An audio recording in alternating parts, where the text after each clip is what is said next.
पुण्यामधील एकता नगरमधील द्वारका सोसायटीच्या पार्किंगमध्ये पाणी शिरलं आणि मुसळधार पावसामुळे खडकवासला धरणामधून 35,000 क्युसेकनं सध्या विसर्ग सुरू आहे।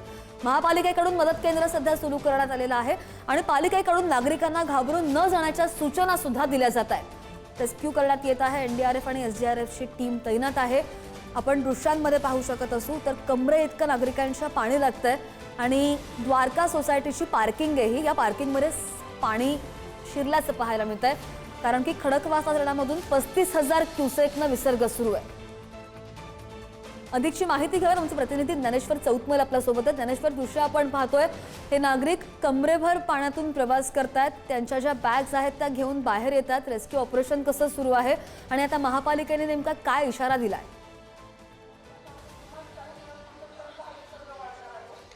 आता पुण्यात मुसळधार पाऊस सुरू आहे। घाटमाथ्यावर मुसळधार पाऊस सुरू आहे, त्यामुळे धरणातून विसर्ग वाढवला जाणार आहे। आता नदी पात्रातली जर आपण सगळी ही दृश्य पाहिली तर दुथडी भरून ही नदी जी आहे ती वाहताना आपल्याला दिसते।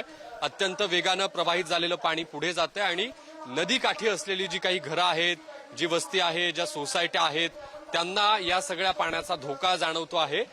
नदी पात्रालगत असलेली ही जी एकता नगरी आहे आणि एकता नगरीतल्या या सोसायट्या आहेत, या सोसायट्यांमध्ये हे पावसाचं पाणी या ठिकाणी शिरल्याचं आपण पाहतोय आणि त्यांच्या पार्किंगमध्ये हे पाणी आलेलं आहे। आणि सगळ्यात महत्वाचं म्हणजे वारंवार प्रशासनाकडून आवाहन केलं जातंय की या सगळ्या लोकांनी सुरक्षित ठिकाणी आलं पाहिजे, पण लोक काही या आव्हानाला प्रतिसाद देताना दिसत नाहीत। आता या सोसायटीच्या पार्किंग मधलं हे पाणी आपण बघतोय आणि ही बहुमजली अशी जी इमारत आहे, जर पाणी वाढत गेलं तर लोकांचं असं म्हणणं आहे की आम्ही पहिल्या मजल्यावरून दुसऱ्या मजल्यावर जातो, दुसऱ्या मजल्यावरून तिसऱ्या मजल्यावर जातो, पण लोक जे वारंवार आवाहन महानगरपालिकेकडून केलं जात आहे ते ऐकून पाणी कमी असतानाच बाहेर पडत नाहीत आणि मग नंतर धोका जो आहे तो आपल्याला वाढताना दिसतो। महानगरपालिकेचे सगळे कर्मचारी आपल्याला या ठिकाणी जे वारंवार आवाहन जे आहे ते करताना बघायला मिळत आहेत। या ठिकाणी पुणे महानगरपालिकेच्या ज्या सहाय्यक उपायुक्त आहेत त्यांच्याकडून या ठिकाणी आवाहन केलं जातंय की जे पाणी आता वाढताना आपण पाहतोय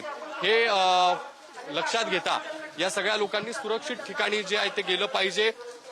मदत कक्ष जे आहेत ते या ठिकाणी उघडण्यात आल्याचं आपण बघतोय आणि सगळ्यात महत्वाचं म्हणजे ज्या सोसायट्यांमध्ये पाणी शिरलेलं आहे अशा सोसायट्यांमधून लोकांनी सुरक्षित ठिकाणी जाणं महत्वाचं असताना देखील लोक मात्र तशा पद्धतीचं जे आवाहन आहे ते काही प्रशासनाचं ऐकताना दिसत नाही। जेव्हा पाण्याची पातळी वाढते तेव्हा मात्र मग लोक बाहेर येताना आपण पाहतो। आता जी इकडची परिस्थिती आपण दाखवतोय, थोडं पुढे गेल्यानंतर जी जलपूजन नावाची सोसायटी आपल्याला दिसते समोरच्या बाजूला, तिथे ज्या सोसायट्यांमध्ये पाणी शिरलेलं आहे तिथे एकूण साधारणपणे 4 सोसायट्या या पुढच्या बाजूला आपल्याला दिसतात ज्या सोसायट्यांमध्ये पाणी शिरलेलं आहे। मात्र लोक जे आहेत ते अजूनही याच ठिकाणी आहेत। सकाळी 7:30 वाजता पहिलं एक कुटुंब होतं ज्यात एक वृद्ध दाम्पत्य होतं, त्या वृद्ध दाम्पत्याला समोरच्या सोसायटीमधून बाहेर काढलं गेलं, ज्यात पुणे महानगरपालिकेच्या कर्मचाऱ्यांनी, अग्निशमन दलाच्या जवानांनी मोठा हातभार लावला। त्यानंतर एक कुटुंब जे आहे, एक लहान मुलगी आणि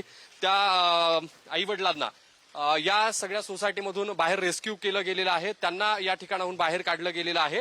माझ्या पाठीमागे जी तुम्ही साई सिद्धार्थ नावाची, त्याच्या पलीकडे असलेली जलपूजन नावाची सोसायटी पाहताय, हा संपूर्ण रस्ता जो आहे तो जलमय झालेला आहे। या सोसायट्यांमध्ये जाणाऱ्या रस्त्यांवरती पाणी शिरल्याचं आपण पाहतोय। बरोबर आहे ज्ञानेश्वर, कारण की खडकवासला धरणामधून विसर्ग जर वाढवला तर साहजिकच पाणी वाढण्याची शक्यता सुद्धा आहे, धोका सुद्धा मोठा आहे। प्रशासन जी मदत करतंय त्याला प्रतिसाद देणं, त्याला कोऑपरेट करणं खरंच गरजेचं आहे। ज्ञानेश्वर, धन्यवाद दिलेल्या सगळ्या सविस्तर माहितीसाठी।